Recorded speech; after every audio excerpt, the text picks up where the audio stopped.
Opposition MPs and anti-nuclear protesters are asking for explanations after the emergency in Wiltshire surrounding a crashed lorry believed to have nuclear weapons on board.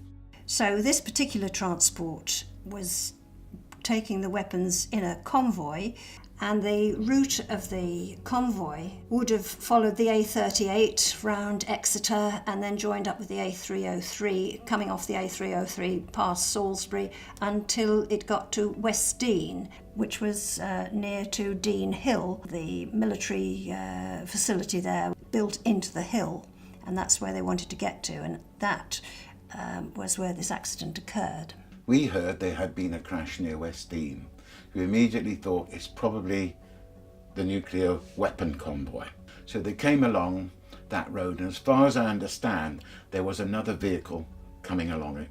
So they had to manoeuvre around that vehicle, which meant that they were then on the edge of the road, and that led to the sliding. When we got there, we found that a Mammoth Major, which is the big transport vehicle that the warheads were carried in, was on its side. We could see that it had overturned on its side, the front vehicle.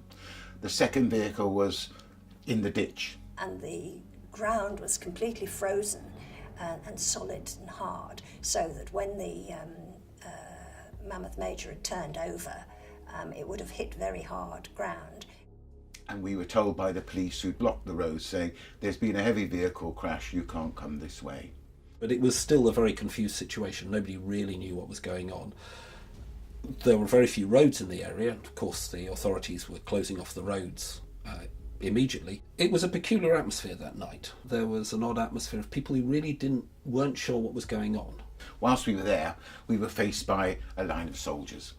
And so we would talk to them, but we didn't get much of a response. I don't think they knew any more than us, really. They probably didn't really know why they were there.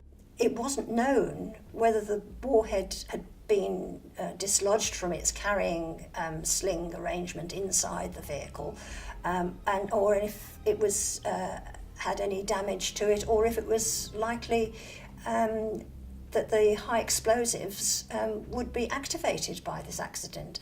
So I'm quite sure the soldiers were pretty scared that they were at risk. The Marines' main aim in life was quite clearly to protect the weapon. They weren't doing anything about protecting people or making sure that the services were there that could warn people.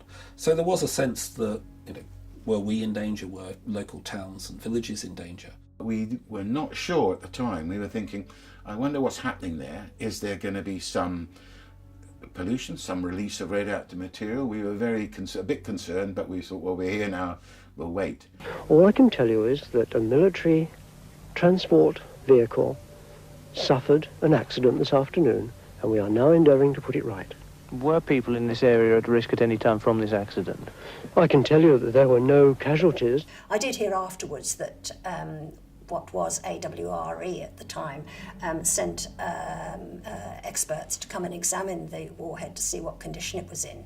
Eventually they erected a tent or some sort of canopy over the back, and we assumed that people from Aldermaston had arrived. So they obviously were examining the weapon. As far as I remember, it went down to about -17 that night. It was really very, very cold. And many people who had anything like a sleeping bag with them were actually standing up with sleeping bags around them. Things are deadened when it's icy like that. There was a deadened sound. They were quietly working in there. We didn't know what they were doing. So we were a bit frightened, but in the end we thought, well, if it had been a severe leakage or some sort of leakage, then they probably would have moved us and themselves away from it. We shivered our way through that night whilst work continued on the vehicle, whilst the troops were changed, and then in the morning we staggered off the plane, absolutely frozen stiff. In the early morning, after the accident, they decided they had to right the truck back onto the road. So that was quite a delicate operation. It involved bringing in a very big mobile crane.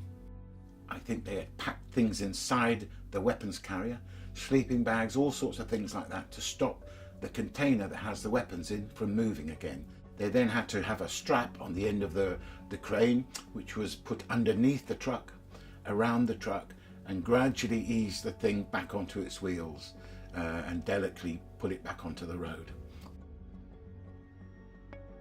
They then hitched it to the tow wagon that travels with the convoy, and then they pulled the damaged one into Westdean, and we could see the damage on the side.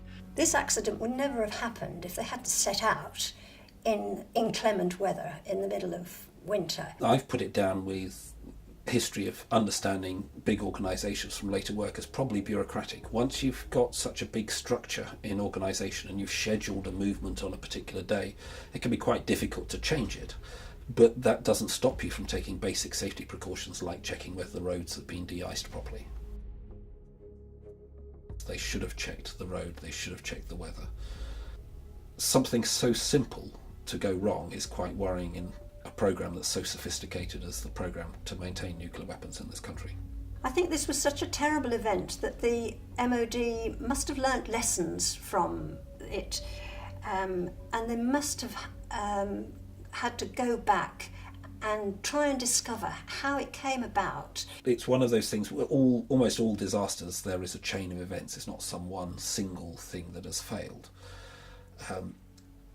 With something like nuclear weapons, there has to be a very careful responsibility about how you handle these things. You have to have very thorough systems to handle and move these things around, and this accident to me seemed to be an illustration of even some of the basic checks that you would have expected hadn't been taking place. So I think they're more concerned now to make sure that there are safe driving conditions and the drivers are trained well. I think it's still possible for a severe accident to happen.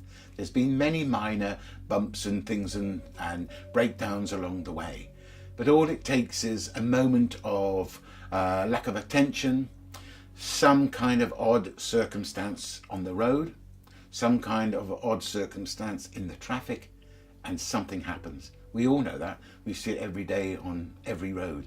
Things happen all of a sudden, quickly. So this is still the deadliest cargo on our roads, and we have to treat it that way.